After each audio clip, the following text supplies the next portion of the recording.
La literatura apocalíptica es una literatura o un lenguaje, un método que ha nacido en Israel, en el Israel intertestamentario, para poder manejar un código secreto o un código un tanto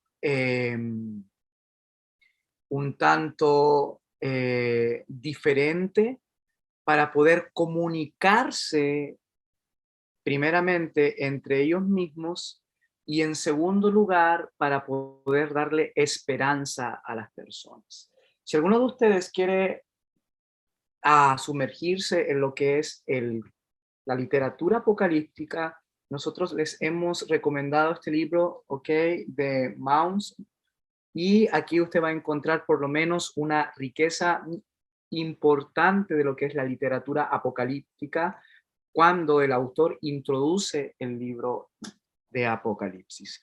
Y yo como exégeta pienso que para poder entender la literatura apocalíptica debemos tener un, un tetragrama ilustrativo, didáctico, pedagógico que nos sirva para poder construir nuestra línea de pensamiento. En primer lugar, pienso que debemos siempre marcar la historia donde surge esta literatura apocalíptica.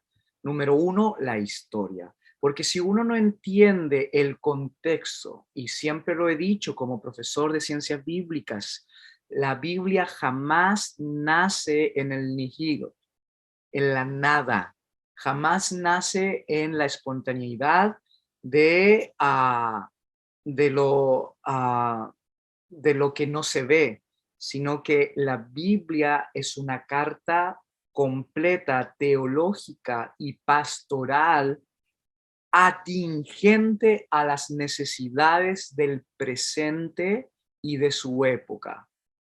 Eso la construye y lo hace atingente a las necesidades de nuestra época.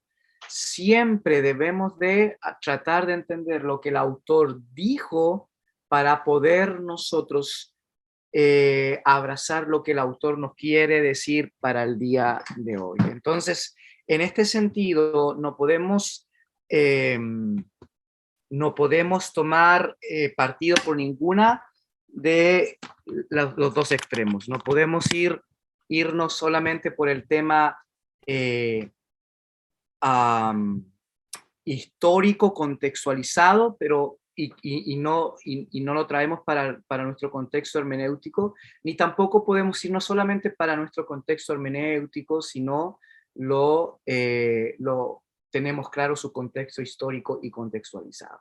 En segundo lugar, debemos de entender de que la literatura apocalíptica es parte de una forma de escribir. Nosotros en español tenemos también diferentes formas literarias, muchísimas, tenemos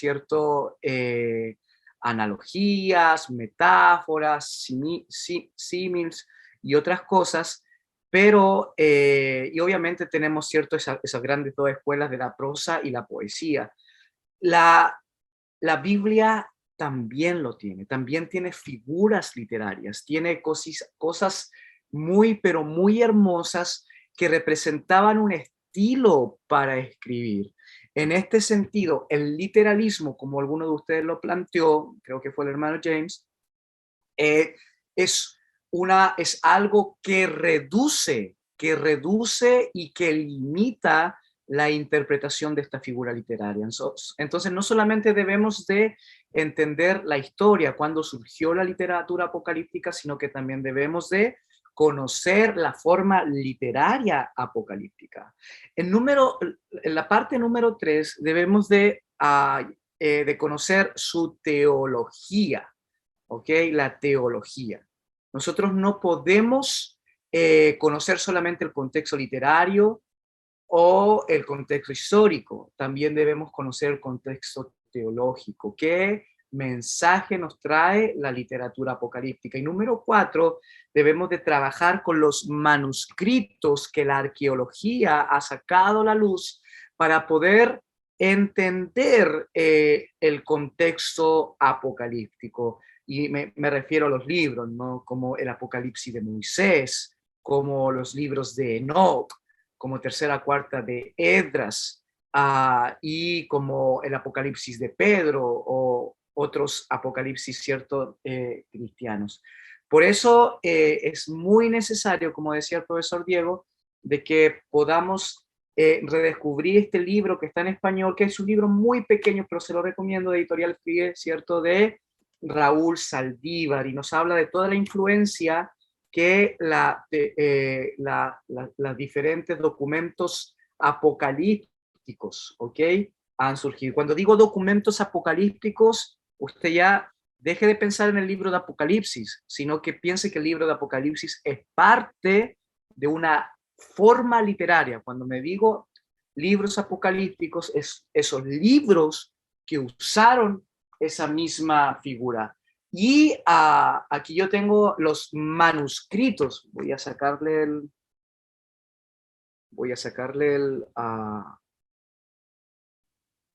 el filtro, y quiero que conozca este libro.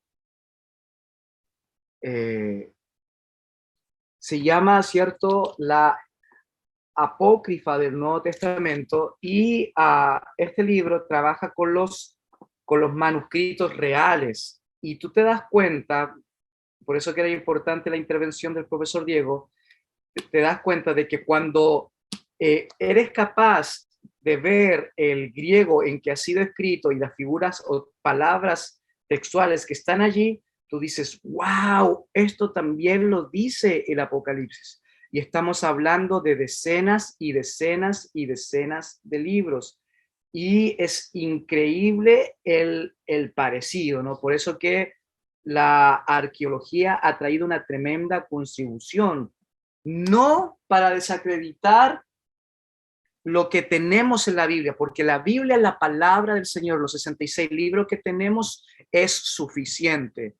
Sin embargo, lo que nosotros a nuestra altura como estudiantes de teología debemos de entender es de que podemos dialogar con otras literaturas contemporáneas a nuestros libros bíblicos para poder definir algunas palabras, conceptos y formas que muchas veces la oscuridad literaria nos transmite. Entonces, en este sentido, usted debe saber de que la apocalíptica es un género, ¿ok?, que trae un conjunto de expresiones surgidas en la cultura hebrea y cristiana durante el periodo helénico y romano, ¿ok? No nace, sus raíces no están allí, ya les voy a enseñar dónde están las raíces, pero el origen de los textos nacen aquí, ¿ok? El pensamiento, la teología, la base, no nace con los Seleucidas, ¿cierto?, tomando el poder en Palestina, pero sí el surgimiento de los libros nacen aquí. Y es por eso que es tan importante que nosotros podamos tener una mente muy amplia, porque si no lo hacemos, nos va a cambiar o nos va a mover el piso. Y cuando algo nos mueve el piso, muchas veces nos sentimos incómodos, frustrados y nos cerramos. ¿Por qué nos cerramos? Porque eso choca con nuestra experiencia de conocer a Jesús, su salvación, su amor y su gracia. Por lo tanto, debemos un poquito abrirnos y ver, por ejemplo, textos como Daniel, ¿no? Ustedes saben que Daniel es uno, uno de los dos libros que nosotros encontramos arameo en él. No solamente hebreo, sino que encontramos arameo. Y al encontrar arameo en el libro de Daniel, surge la pregunta cuándo Daniel fue escrito, ¿no? Y nos surge la duda del evento histórico de Daniel, ¿cierto?, en la corte del rey de Babilonia, de Daniel, ¿cierto?, en la corte del rey persa. El evento histórico es real. Y si no creemos en el evento histórico, eso ya caeríamos en una teología liberal, a lo alemán, a lo Bellhausianano, ¿cierto? A lo de Julius Bellhausen y su teoría documentaria del siglo XIX. Nosotros no hacemos teología liberal aquí en el ITEM. Nosotros hacemos teología inclusiva, integral, como yo le he llamado, teología inclusiva. Entonces, y de la teología inclusiva es un concepto que yo he acuñado, tal vez algún día el Señor me permita escribir un libro y voy a fundar esa escuela de la teología inclusiva. La teología inclusiva es una mirada abierta, pero que define el evento histórico como real. Yo, Henry Ismael Padilla Vázquez, creo en el evento. Yo creo en el evento histórico. Daniel existió, Daniel fue un ejemplo y fue un carácter, fue una poesía histórica para el pueblo de Israel. Sin embargo, en lo que yo me abro y en lo que yo integro es que tal vez su libro no fue escrito de inmediatamente cuando el evento histórico surgió o sucedió. Y ahí es donde la arqueología, como arqueólogo, no puedo cerrar mis ojos y entender de que el arameo fue un recurso literario que Israel aprendió después del cautiverio y que comenzó a escribirlo y comenzó a usarlo en el mundo griego, porque los griegos no escribían arameo. Entonces, en este sentido, el arameo fue un recurso de secreto, ¿no? De secreto para poder usar ese lenguaje para que simplemente el heleno, el helenista, el griego, no descubriera, ¿no? Los códigos y las figuras que estaban, en este caso, en el libro de Daniel. Entonces, Daniel y otros más, y otros textos más, surgen, ¿no? En este periodo, y cuando surgen en este periodo, también otros libros surgen y responden a un momento de crisis, que ya lo vamos a ver. Entonces, la literatura apocalíptica se expresa por medio de símbolos y complejas metáforas, ¿ok? Y siempre marca el momento de crisis. Póngalo, por favor. Cada literatura apocalíptica marca un momento de crisis, de sufrimiento del pueblo judío, ¿ok? O también, ¿cierto? La apocalíptica influenció al cristianismo primitivo, como decía Jorge delante, porque los primeros autores cristianos eran judíos, entonces estaban muy familiarizados, ¿no? con esta figura o este recurso literario. Incluso el mismo Señor Jesús en los evangelios, ¿no? Tenemos muchísimas porciones de figuras apocalípticas cuando él habla de la abominación desoladora, cuando él habla, ¿cierto?, del Hijo del Hombre que vendrá en las nubes, cuando él habla, ¿cierto?, de los años de la gran tribulación, cuando el Señor Jesús habla, ¿cierto?, del juicio final. Entonces, vemos en Jesús también como buen judío esta influencia apocalíptica. Entonces, y yo por favor les pido, y por eso lo enseño con tanta delicadeza y con tanto amor, no vayamos a pensar que el decir que el Señor Jesús usó un recurso literario creado 200 años antes que él, no vamos a pensar que eso lo hace no ser Dios o no lo hace ser nuestro Señor y Salvador, porque el Señor Jesús fue 100% Dios, pero también fue 100% humano. Él se sometió a sus padres, él fue a la escuela, él aprendió. ¿Y cómo sabemos esto? Obviamente porque muchas de sus enseñanzas las encontramos 50 años antes del Señor Jesús en Gilead el Sabio, ¿no? Y Gilead el Sabio enseñó y marcó una época en el fariseísmo del año 50 antes de Cristo. Entonces, en este sentido, el Señor Jesús enseña mucho de sus conceptos. Esto no quita que Él sea Dios, y debemos de dejar claro esto, porque lo que hace a Jesús Dios y lo que hace a Jesús el Señor y el Salvador del universo no es su originalidad, no es que todo lo que Él dijo, Él lo inventó y lo creó. Lo que hace el Señor Jesús es tomar toda la intervención de Dios en la historia, pues Dios había estado presente en la historia desde el inicio.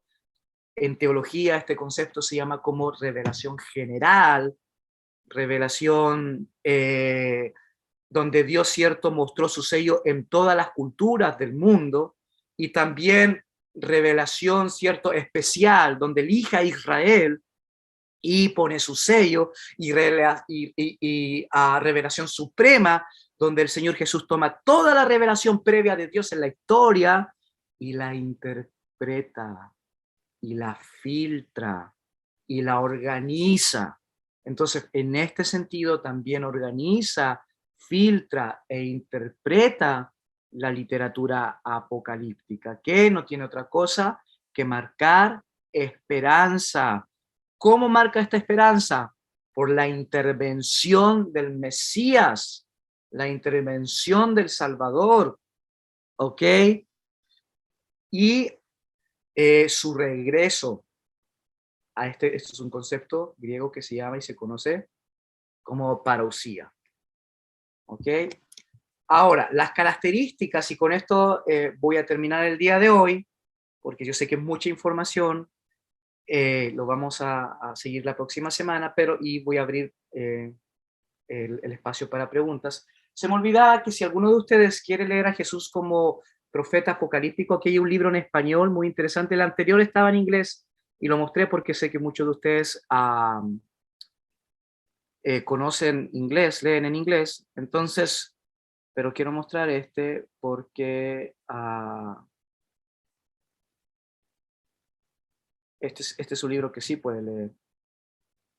Y se llama Jesús, el profeta judío apocalíptico, de Bart D. Ehrman. Es un libro muy interesante. Cuando yo cito un autor, no creo en todo lo que el autor dice. Yo no creo en todo lo que este autor dice. Lo digo de inmediato. Pero sí encuentro que es muy interesante que cómo plantea la intervención y la reinterpretación del Señor Jesús en la apocalíptica intertestamentaria. ¿Ok? Así que se los recomiendo. Es un libro muy pequeño, lo podría, si son buenos para leer, lo podrían terminar tal vez en una semana. Es de Editorial Paidós, ¿ok? Editorial Paidós. Entonces quiero terminar con la última diapositiva. Bueno, las características entonces de la literatura apocalíptica, número uno, es el carácter seudónimo.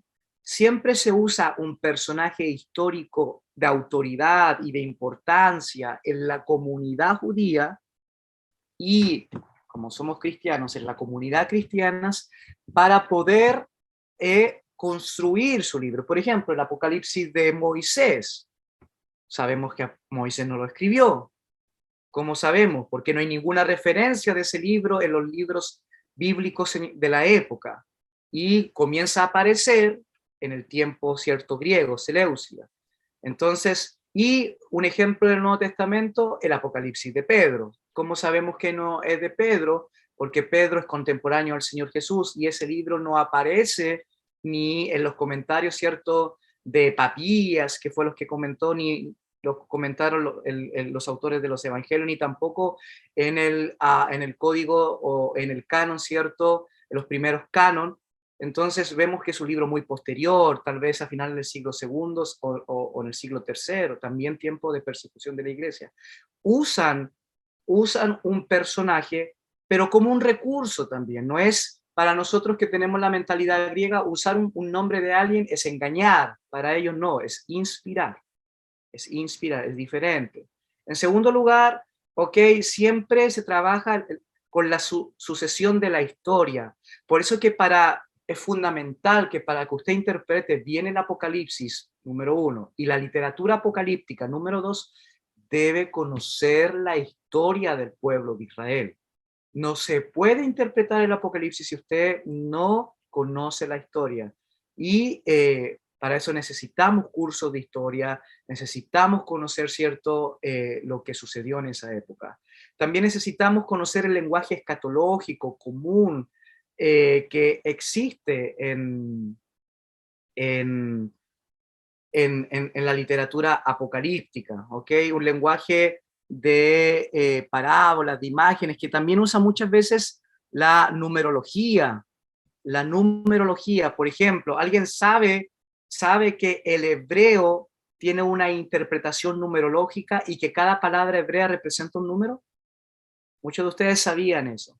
Y por ejemplo, la palabra Nerón, ¿no? Y la palabra Nerón, a ver si lo puedo encontrar para dárselos.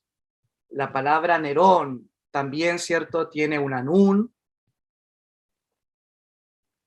Tiene una nun. Se lo voy a, para no hablar de eso. ¿Gematría se llama, pastor? Disculpe. Sí, y lo usa, sí, ajá, y lo usa la Cabala, ¿no?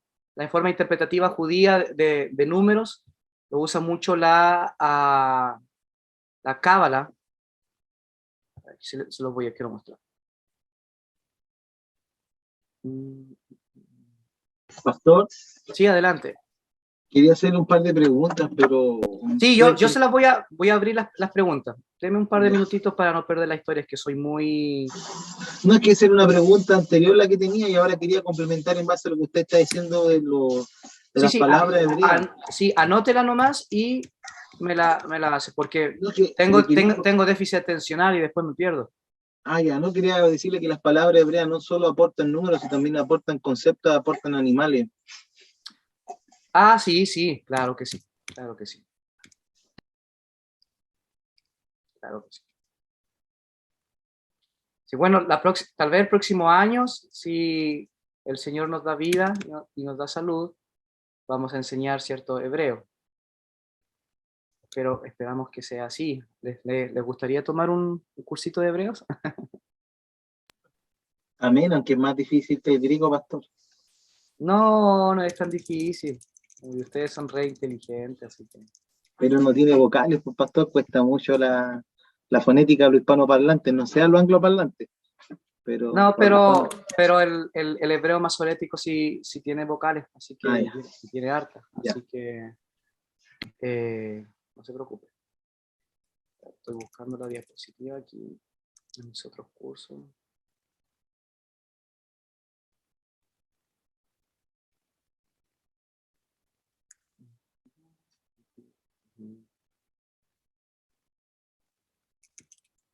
Profesor, en Powell, Alan Powell, ahí habla de Nerón con numerología, que lo nombraban, Excelente, muy bien. lo nombraban el número 666, porque como ¿Lo decía ven recién mi ahí? hermano, ¿Lo ven ahí? sí, Ahí está, eso es lo que les quería mostrar. Entonces, si se dan cuenta, aquí tenemos, ¿cierto? Cada palabra en hebreo, aquí tenemos la nun, la rech, ¿cierto? La bab, la nun sofit, tenemos, ¿cierto? La kof, tenemos, ¿cierto? La samej y la rej. Entonces, ahí dice Nerón César. Cada una de esas palabras, cada una de esas letras forma un número. Y cuando tú sumas todos esos números, sacas el 666. Entonces, es exacto, es exacto. Y él dice el número de la bestia. Y recuerden lo que nos enseñó el profesor Martínez la semana pasada, ¿no? Que hablaba sobre el que se creía que Nerón iba a resucitar en los tiempos de Domiciano. Y muchos pensaron de que Domiciano era la resurrección de Nerón. Entonces, cuando él dice, mire, este es el número de la bestia, de lo que se opone al cristianismo, de lo que nos persigue, es 666. Ahora, ¿los romanos entendían esto? Por supuesto que no. Ellos no entendían la apocalíptica judía. No la entendían. Entonces, este fue un código que los mismos cristianos usaron para poder decir aquí la bestia, el malo, es Domiciano. Y ellos obviamente lo entendían. Ahora, y quiero ser sumamente tajante con esto, esto no quiere decir que el 666 no tenga una interpretación para nuestros tiempos. Lo que yo quiero decir es que para entenderlo para nuestros tiempos debemos conocer lo que significó en el tiempo de ellos. ¿Okay? Entonces, quiero terminar con esto. Ahí están los animalitos que decía el hermano Jorge del hebreo. Bien, entonces también trae una esperanza mesiánica, ¿cierto? es algo sumamente crucial en la apocalíptica judía. Siempre surge una crisis para traer esperanza, una crisis histórica, una crisis donde el pueblo de Israel va a ser destruido, una crisis teológica, porque si el pueblo de Israel va a ser destruido, eso quiere decir que su Dios va a ser destruido. Recuerden que ellos no tenían el concepto acabado y totalitario que hoy nosotros tenemos. Como dice Robert Gates, ¿cierto?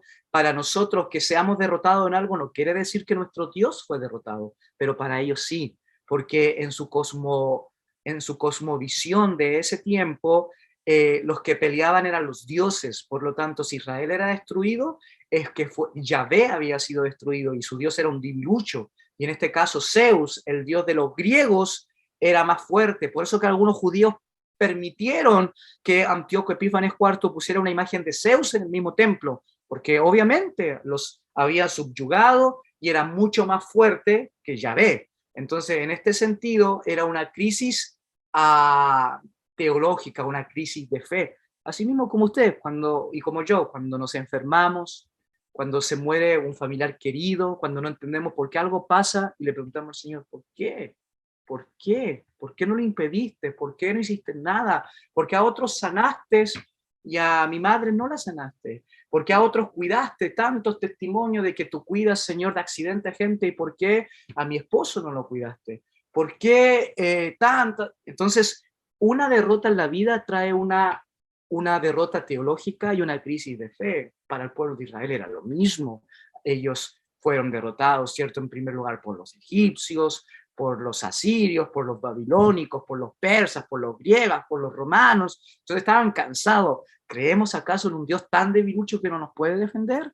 Bueno, la literatura apocalíptica va a surgir para darle esperanza y comenzar a ver a Dios de otra forma, y les enseña que Dios no tiene nada que ver con sus derrotas, sus enfermedades, no tiene nada que ver con sus debilidades. El concepto de Dios es totalmente distinto. Es lo que dijo el profeta apocalíptico judío Jesús en Juan 16:33. En el mundo tendréis aflicción. La palabra aflicción griega ahí se puede notar para enfermedad, dolor, accidentes y crisis. En el mundo tendréis aflicción. O sea, Jesús lo dijo. Van a sufrir, pero tengan fe. Yo he vencido. Entonces, en este sentido, la originalidad de ser israelita para el tiempo de la literatura apocalíptica y la originalidad para nosotros como seguidores de Jesús no es que vamos a estar exentos de problemas, enfermedades y crisis, sino que vamos a tener esperanza en medio de ellas. Entonces, en este sentido, eso es algo muy, muy importante. Y la próxima semana vamos a ver dónde Israel se encuentra con la apocalíptica, y no hay otra mayor respuesta que la arqueología nos ha traído, que es en Persia, porque es en Persia donde se encuentran con una forma diferente de ver a Dios, de conocer a Dios. Es ese roce cultural con Persia. Persia ya tenía una religión que se llamaba zoroastrismo, que les enseña a los judíos de que su forma de ver a Dios debe de cambiar. Allí es donde nace, ¿no? En Persia es donde nace el tema de la sinagoga, el tema del Mesías, el tema de Satanás. Antes ellos no creían en Satanás, ellos pensaban que el bien y el mal provenía de Dios. ¿Cómo sabemos esto? Fácilmente, usted lee 2 de Samuel y ve que el censo que hace David, 2 de Samuel dice que Dios encendió su cólera y, ¿cierto?, tomó a David para que sí hiciera un censo. Pero después usted lee la misma historia en Crónicas y dice, Satanás encendió su ira delante del rey de Israel y tomó a David para que hiciera un censo. La misma historia, pero en Samuel se dice que fue Dios y en Crónicas se dice que fue Satanás. ¿A quién le creemos? ¿La Biblia se está contradiciendo? No, facilito. 1 de Samuel fue escrito antes del cautiverio en Babilonia y Crónicas fue escrito después del cautiverio babilónico, donde ellos desarrollaron un concepto teológico del bien y el mal. Entonces la próxima semana prepárense, porque nuestros pisos teológicos van a ser